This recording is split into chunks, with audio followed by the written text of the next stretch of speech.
the times are not friendly to the UN. And the 80 years should be an opportunity to reflect, all of us to reflect why the UN came to life 80 years ago. You know what happened?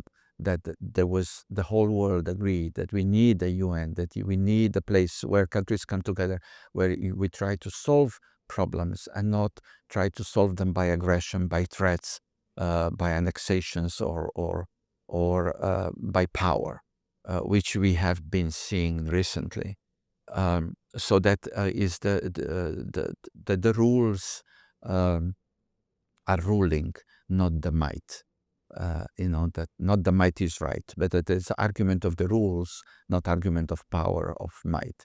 That's why the UN came together, to keep the global peace and security, and was successful 80 years. Of course, there were regional wars, but there was no global war.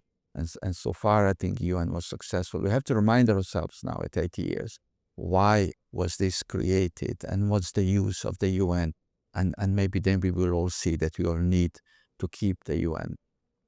Alternative to the UN is chaos, and a rule of the might, rule of the big powers, who is stronger. That for the majority of the UN members, for the smaller countries, is not a good future. So for us, for Slovenia, and I believe for great majority of the UN, we see the value, and we need to work on how to reinvigorate, how to bring back the trust into the UN system.